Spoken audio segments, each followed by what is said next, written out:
Although Bobby was at the time the most visible athlete to come out, he by no means was the first, and he certainly wasn't going to be the last. The four of us came together over the dinner table and we said, this is our goal. We don't know how we're going to accomplish it. We just know that this is what's right, and we all love and support each other. So whatever it takes, we're going to work towards it.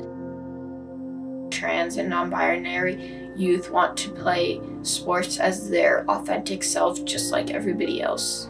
Yes, Grant! Yes, Bobby! Well done! My name's Eleanor Jones, and I am a third grade teacher. My name's Dakota Jones, and we've been married for 23 years. And we live in Seattle, Washington, have 2 wonderful boys and a couple of dogs and a new rascally cat. Our children were both adopted at birth. Our oldest is Bobby, and he's 14 and a freshman in high school. And our youngest is Hudson, and he's 12, and he's a 7th grader. Almost. I've been playing soccer since I was 2 years old, and now I'm 14, so that's made it 12 years. Bobby made it clear to us very early on that he wanted to change teams, and we fully supported that. And the club and the team, players and adults, were super supportive and welcoming. That made all the difference for us. Like, having a strong community of support like that is tremendous. Giants on 3! 1, 2, 3, Giants on 3! On!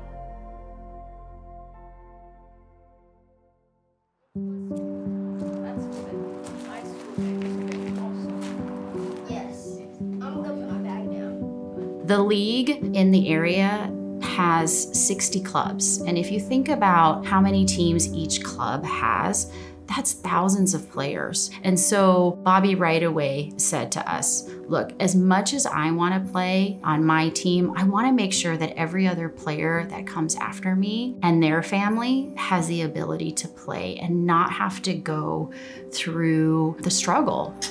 I wanted to make sure that all kids had the opportunity to enjoy soccer, playing as their true selves, and really just have a great experience with sports. Yes, Mom! Hearing our son be able to articulate that to us so clearly and so strongly, we knew that this was a path that we were going to travel through the end and see it to fruition. And because we were in the middle of the pandemic, we had to get a little creative with spreading the message. So we printed out tons of yard signs and asked on social media if folks in the area. So we would take Saturdays and Sundays and drive around to folks who said, yeah, absolutely, we'll put it up in our yard. We had face masks made, and we sent them as far away as Illinois as just a talking point for people to get to understand what was happening for us, but the larger picture, what was happening for transgender athletes. Through talks with the league, through community support, through news outlets, we were able to get Bobby's story out. And it was amazing the community support we had right away. People that we didn't know, but just were neighbors or knew Bobby through a friend, were really supportive and wanted to know what they could do to help.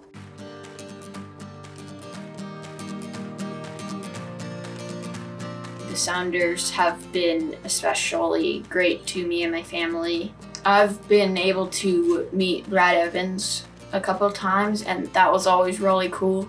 And I got to do some other activities with the Sounders, and they're always really nice and caring.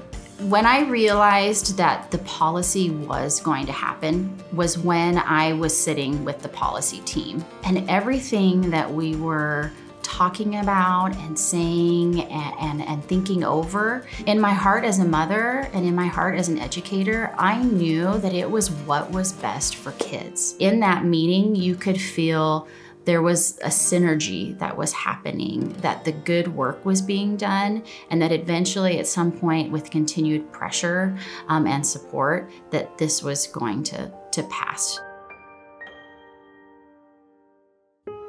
It feels amazing because you know you are on the side of right and truth and what needs to be done. Good.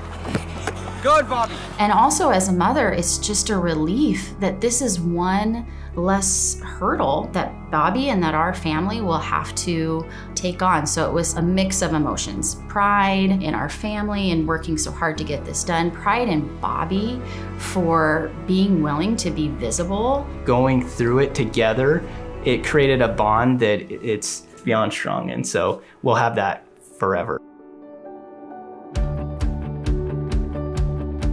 My parents have come to almost every game that I've had, and they are always cheering me on, and sometimes it gets annoying because I'm like trying to focus, and then they're like, "Go Bobby!" We won that game 2-0, and it was a really fun day and nerve-wracking day because I was really excited to be able to play on my team as my true self, but I'm nervous that we were gonna lose, but we didn't, so it was really cool. Knowing that we were sending him onto the field in a space where he did feel supportive and affirmed and welcomed and needed and wanted, that for us as parents made us feel really good about the switch. The coach's perspective is, I have a kid that wants to play and I want to coach this kid. That was pretty much it. So when we get set, figure out where you are in relation to that post, because that's what they're aiming for.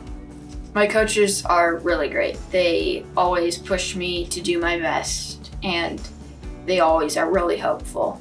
I really do enjoy playing on the boys team. It's really great. I think our message for other families who may be going through something similar is that at the heart of everything you do is support and love for your child. It can be difficult and it can be hard and it can be lengthy and long, but as long as you hold that very dearest love that you have for your child and your family at the center of everything that you're doing, then ultimately things will work out in a way that even in the darkest moment, you may not be able to visualize that happening, but it will.